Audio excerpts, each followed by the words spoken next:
Let me know when we're ready to go. Count it down for us. Streaming. We're streaming. We are streaming live. Yes. Facebook, YouTube. I'm ready to go. The Power of Attitude, episode probably 40 something. I need to keep track of this stuff, but well, we're on Master Life lesson number 7. We're continuing it from last week. I think it was a great and awesome first week of the Master Life lesson week, from lesson number 1 to number 5, and now we're on lesson number 7. Yesterday we did lesson number 6, the power of integrity, and today's lesson, Master Life lesson, is going to be the power of attitude. So let me know when you're ready, Cam, to count down, and we will do the intro for the Instagram fam, for all the social media power, purpose, and passion people. Let's do it. I'm going to press record in 3, 2, 1. Leaders and healers, ladies and gentlemen, gamers and claimers from around the universe, from around the globe, from around the community, wherever you are, whether you're sitting in your car or at home, we are live to you, the Power, Purpose, and Passion podcast. I am your host, Anthony Cheam, speaker, life coach, author, trainer, friend to you, wanting to serve you, to give you the best of what I've learned over the past 20 years being in the self-help industry, studying integrative technologies and strategies and spirituality, emotional fitness, mental fitness, physical fitness, and I'm amalgamating and bringing everything together to enhance your life, to empower you and enrich your life to be the best version of yourself. So, this is a podcast. We help you claim your power. That is the first step, to claim your power. Know what powers you have access to, and to claim it. And then number 2 is to clarify your purpose and to know why it is you are here, and to live it with every breath of your body and every breath of your soul, every breath of your being. And then finally, the third P in the power, purpose, and passion is to cultivate your deepest, widest, and highest passion. So ultimately, you can show up as the best version of yourself, a better version of yourself, and ultimately inspire others to do the same. So we all live together in fulfillment, love, compassion, and we're spreading that in wild, wild amounts around the world, around the globe, around the universe. So thank you for joining us. We are on Master Life lesson number 7. Thank you for joining us. If you like this podcast, the Power, Purpose, and Passion podcast, listen, go on iTunes, subscribe, comment, like, ask questions. We're here to serve you, and we appreciate you joining us on a daily basis, whether you're listening actively or passively. We're here to serve you. So thank you for joining us. Cameron, how you doing, my friend? I'm doing so well. Thank you, Anthony, for that lovely intro, pumping us up as always. You're very welcome, my friend. Yeah, so yesterday's episode was the power of integrity. If you guys missed that, watch it or listen. It's really, really good. I also highly suggest that if you enjoy the show, get it on Spotify, get it on iTunes, get it on wherever else it is, Google Play. It's all over the place. And just when you're walking or doing dishes or taking out the trash, just listen. And I promise you that if you listen for long enough, it'll start to rewire your brain, basically. Mm-hmm. And that's what I do, not with this show, because I live this show. But I do that with podcasts all the time. I actually don't let myself think in the morning, because from a tired physiology, your mind thinks life is this big thing, and you just start thinking about all that overwhelm and the problems and the stress in the morning. So when I just put on a podcast or something, I don't let myself think. I let it think for me. And if it's an empowering podcast, then yeah, I think it's very underrated. Not many people use that, like, the technology we have to just literally Cam, sorry man, you're cutting out a bit. Sorry, my bad. I don't mean to interrupt. That's okay. No, that's a you thing. On my end, they can hear me fine. Oh, gee, that's me, I guess. Because I'm streaming the show, so. Okay, that's me then. Yeah. My bad. That's bad okay. for throwing That's that out okay. there to you. Sorry, but yeah, no, I'm really excited. I'm really excited for the show, Power of Attitude. I ramble on sometimes, so. But no, Cam. You know what makes you such a big integral part of this show is the fact that you're only 20 years old. And I mean, geez, you're light years ahead of me when I was your age, and you're doing things that I wish I should have been doing at your age. I didn't start till I was in my early 20s. I'd say mid 20s when I got into it super heavy, reading books. And as you said, I say this over and over again. Repetition is the mother of all skill, and you've got to repeat it over and over. I listen to these audio programs, read books. I don't just read it once. I read and I dog ear it. I compartmentalize it. I highlight it. I put it in my journal. It's not just about reading it passively and going, that was a good book and hopefully it helps me. No, you got to actively engage in the information that you're reading, listening to this podcast. If there's a podcast that resonates with you, listen to it 17 times. MIT did a study that if you have one negative comment towards you, it takes 17 times of something positive to literally neutralize that negative. So 17 times, that's crazy. So I'm constantly listening to positive material, educational material, empowering material, spiritual material that's going to enhance my mind, enhance my brain, and enhance my ability to serve. And so I can be a greater vessel, stronger, more powerful vessel through which love and wisdom can flow through me, to me, as me, for you.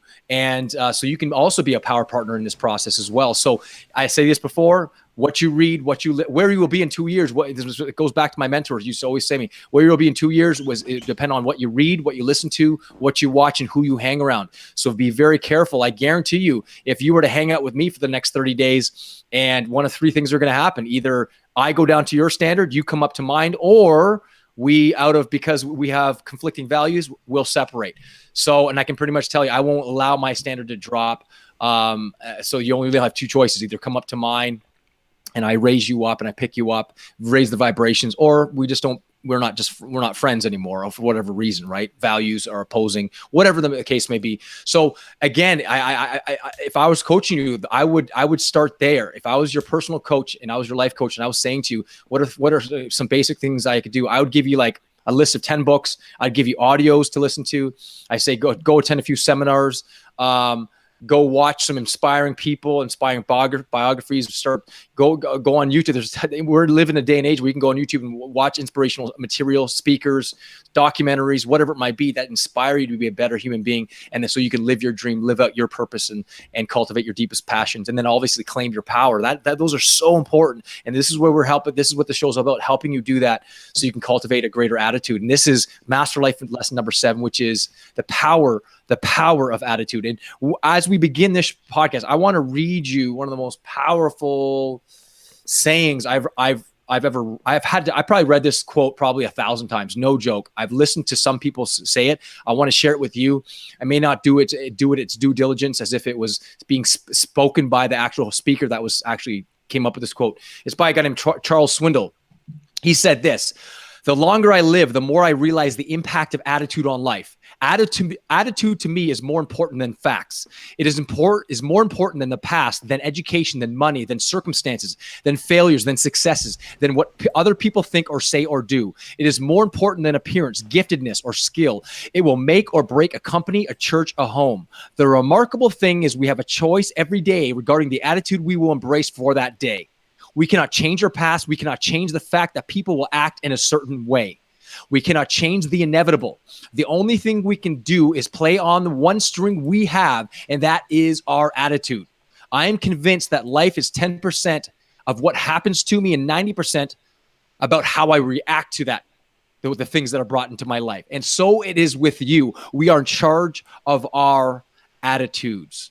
And if you are in charge of your attitude, let me tell you something. You're in charge of your focus. Another way to look at attitude is beliefs, an activated belief. You know, Tony Robbins talks about incantations, which is speaking that which you wish to become with total certainty, with strength, with power, using your physiology, using your mind, using your language in a way that empowers you, enriches your life, so that belief is literally activated in you. So attitude is a combination of how you use your body, how you're using your mind, how you're using this thing called your language, which then translates into an emotion, a sensation in your body, and translates into action.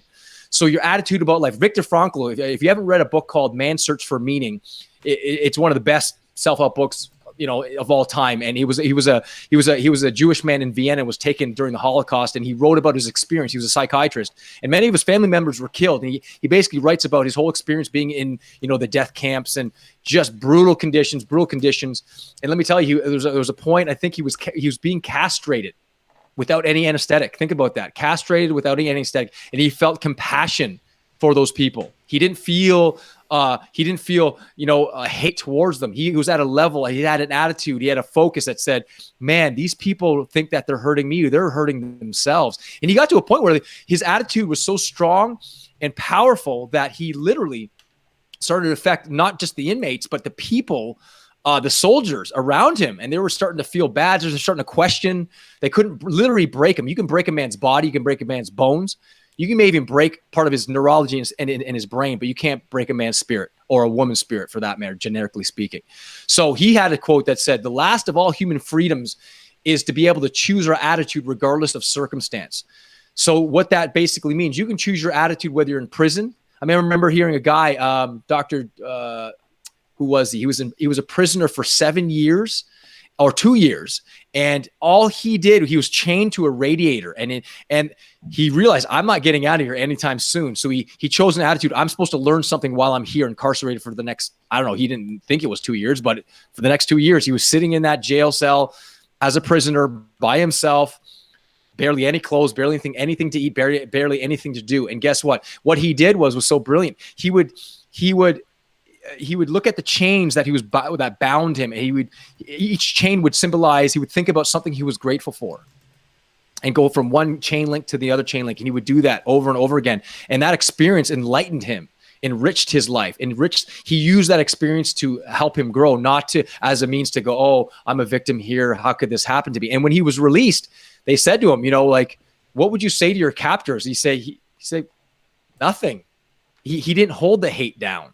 He was he's not going to sit there and go, if he hated them, that means they took something from him.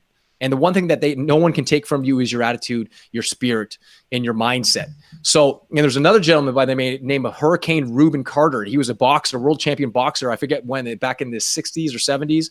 And he was wrongly accused for a triple murder. And he was sent to jail. And he walked in with like a beautiful suit, a $5,000 watch. And he said to the guards, listen, you can put me in prison, but I know I didn't commit those murders. And my attitude is going to be high. And after 19 years of being wrongfully in prison, he came out. He thought he would sue the people and charge them and put it out in the papers that, hey, these people, you know what? But he said, no, I'm not going to do that. That means that they took something from me. They didn't take anything from me. He had no hate. He had no anger. He had no hostility to those people. That is an attitude. That is a mindset that says, I'm not a victim. I am in control of my life. I'm in control of my mind. I'm in control of my attitude. So it is with you, your destiny, your purpose, your passion, claiming your power and understanding that you have powers available, you physical powers, mental powers, emotional powers, spiritual powers, friendship and relationship powers that you have access to.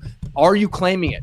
That is your choice. That is an attitude. And the attitude that you wake up with each and every single day is your choice. It's your responsibility.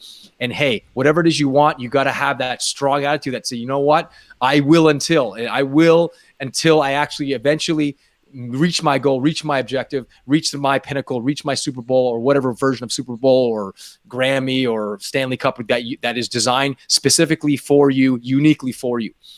How's that sound there, Cam? I love it. I couldn't agree more. It's funny because I just read, because right now I'm reading Inspiration. Yeah. And there was an example in the book, and it was actually really interesting because it made no sense to me at the beginning. And it's called, I think it was called, what was it? It was like eggs, coffee, and carrots. Carrots, eggs, and coffee. Okay. And yeah, basically, there was a girl who was going to her mom, and she said, oh, my life is really overwhelming. I don't know if I could do this for any longer. I'm stressing. This is terrible. I'm depressed. Yeah. It's like, what's going on? And her mom was like, okay, come here, my daughter. Let's go to the kitchen. So they went to the kitchen, and there was 3 different pots, and they started boiling the water in each of the pots. And the mother put an egg in one pot, a carrot in another, and some ground coffee in another. And once, after a good 15, 20 minutes of it boiling in the water, they turned the burners off, and her mother was like, if you look at the, what is the carrot like? And she just had her daughter feel the carrot and try and get a feel for what all of these things are. So she felt the carrot, and it was soft, and basically it wasn't hard like a carrot anymore. Had her break the egg open, and it was a hard boiled egg, so it went from liquid to solid. And she realized that that other pot was just coffee. It was just coffee at that point. And basically the example is the circumstance was the same. It was just boiling water, but those 3 things reacted differently. They had a different attitude or whatever. You just said, that's why I thought about this. They all had a different attitude. So the carrot became softer in the face of the boiling water. the egg became harder because it was liquid, and all of a sudden now it's not liquid anymore. Yes. But the coffee is the most impressive because it changed the water itself. And that's I think that in itself is a winning attitude. If you can take these terrible things in life, or so-called negative moments, or hard circumstances, and literally change what they are, rather than you having to be soft or harden up or whatever, you can change it yourself, just with your mind, just with your attitude. As an example, let's say you get fired from your job, or you haven't eaten all day, or just name a negative circumstance. I don't know. Maybe you get broken up with. Maybe you stub your toe, or you get sick. I don't know. Really, it is your attitude that determines what that situation is for you. That's all it is. It's that simple. For me, I go through a lot of the things that normal people go through, but for some reason, I'm cool with it. I'm okay with it. Whatever. And I, not only that, but I try to get the best out of it. I try to, and if you switch up your attitude to why me, this is terrible, oh my God, to I chose this, or I can learn from this, or whatever. I chose this, because that literally means that oh, I wanted this. And then I start to ask myself, why did I want this to happen? And then all of a sudden you can learn the most from that. You can get the most out of that situation. So, I mean, absolutely. That was just my little example that I just read about yesterday about attitude.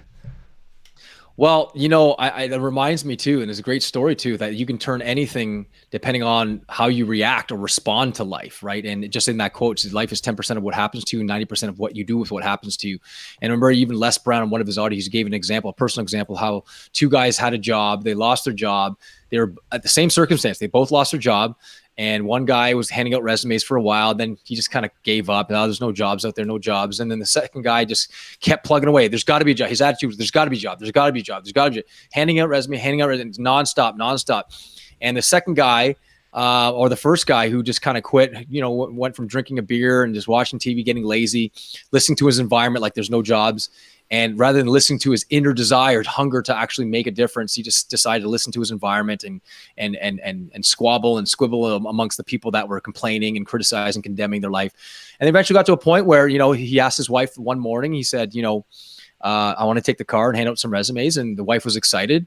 He dropped the kids off to school, dropped his wife off to school, or his wife off to work, came home, closed the garage, left the car on, and killed himself. And then the second guy basically was... he just kept handing it out, and finally he got a job. Same circumstances, as you said, coffee and hard-boiled egg or a carrot. One person turned into a carrot soft and just basically just let life just sit on him, and he groveled in his pain and swam in his shame. And the second guy basically decided, he had an attitude that said, no, there's got to be a job. I have a purpose. I said, if I don't get a job, now my wife and kids are going to suffer, or I'm going to suffer. Now, there's a ton of compassion to go out to both gentlemen, to the person that both killed themselves and the person that got the job. I'm not condemning that person by any stretch of imagination, but it just goes to show you can be faced with the same circumstance, have two totally different outcomes. In fact, I remember one study that was done by a Canadian psychiatrist, and the two kids grew up in the same abusive family, were abused by an alcoholic parents. And one person became successful and the other person became an alcoholic. And then the psychiatrist asked them, why do you think you became the way you are? They asked the alcoholic child, and they said, or the alcoholic child, and said, well, how else are you supposed to think I was going to turn up with parents like that? And they asked the successful son or the successful child, why do you think you were going to turn it like that? Well, how else would you think I was going to turn up with parents like that? The exact same circumstance. They perceived it the same way, but one perceived it as, you know what? My parents are horrible. I guess I'm supposed to be a horrible person and I'm going to become an alcoholic. The other person said, no, I will never. The pain I experienced within that family, I will never become an alcoholic. The person never had a drink and became successful in their life. Now, again, we're all faced with certain circumstances, but as I heard once, circumstances don't make a man, they reveal him or her. Circumstances don't make a man, they reveal them. based on their attitude, their perceptions, their beliefs, and their values. And I remember hearing one guy say, a speaker say, wherever you find yourself at some level, you made an appointment to be there. Ooh, did that hurt when I heard that? I'm like, wow, I made an appointment to be here. And as you said, I chose this. That means you can choose something different. You can choose a different attitude. You can choose a different focus. You can choose a different way of looking at things and reframing your life depending on what it is you have in your life. I mean, I'll use myself as an example, my own personal experience, losing my mom just a little bit over a month and a half ago. I mean, geez, that was one of the hardest things I've ever had to do, finding her there, laying there, barely alive and breathing in her last breaths. And I chose to see it. I'm still struggling internally for sure. I'm going through the 5 stages of grief, just like everybody else does. I'm human, but I don't sit there, just sit in my pain. I go into it. I hold the tension, but I also know that it's going to make me strong. I'm here to serve. I'm here to make something the best out of that situation. It's going to make me more loving, more patient, more resilient, whatever it is. It's going to shape me into a greater human being, and I'm able to make it an impact on other people as a result of that. So, and as I heard one Chinese proverb say, a rock cannot be shaped, or diamond cannot be shaped without friction, nor man perfected without trials. Trials, and we did it on one of the Master Life Lessons, the obstacle is the way. And if you have that attitude, the obstacle is the way. This challenge is here to elevate me. This person here is brought into my life. This person's here to teach me. The circumstances here to teach me and elevate me and make me become a better person. If you have that attitude, I promise you, I'm not saying it's going to be easy. It's not going to be easy. It's hard to actually cultivate an attitude that says things are for me. But most people are told things aren't supposed to be for you. Things are supposed to be scarce. You're supposed to be afraid. You're supposed to follow the herd. And I remember hearing Tony Robbins say, if you want to find out where not to go, look where the herd is going and don't go that way, because 90% of the world are doing the scarcity mentality, the attitude. The world is a scary place. There's only so much. There's war, there's famine. I'm not saying there's not that out there. I'm not saying, but I choose not to focus on that. I choose to make the world better. As Richard Rohr says, the best criticism of what's bad and evil is the practicing of what's good and loving. You can criticize evil all day, but that's not going to make it better. I'm going to make it better by being better, treating my world better, showing up as a better person, a better father, a better husband, a better son, a better brother, a better coach, a better speaker, a better podcast host, whatever it is, so I can cleanse this world with total love and cloak the world with light and shine the sun, my sun, whatever your sun is, your light, your vibrance, your brilliance onto the world that is dark and unwell for most of the world. And you know what? That's what the world is focusing on right now. And I choose not to focus in on that. I choose not to watch the TV and the news, because it just brings me down. I need to stay up I'm not saying those things are important to stay up on the news, but listen, I have 5 times of my focus and my attentions on making the world, myself better, and my life better, and my family better, and my purpose better, and enhancing that. And that's just who I am. So shift your attitude, shift your mindset. And let me tell you something, little small steps in your attitude, the way you talk to yourself, the way you speak to others will make a big difference in your life. Start small. As it says in the Tao Te Ching, a journey of 1,000 miles begins with 1 step. So we hope you take this first step as we begin this journey together. If you've been taking this journey along from the beginning of our podcast and the inception of our podcast, Power, Purpose, and Passion, then great. We hope you're getting a lot out of this and learning a lot. A life education is worth millions and millions. There's actually no value in life education. So we hope you get a lot out of this podcast. So to your continued upgrade and evolution, master life lesson number 7, the power of attitude. To your continued upgrade and evolution, live it up with power, purpose, and passion. We love you. We honor you. We see you for tomorrow's episode, Master Life Lesson number 8 at 2 p.m. Eastern Standard Time. We hope you join us, and we'll see you again in the future. Make those upgrades, guys. We love you. God bless.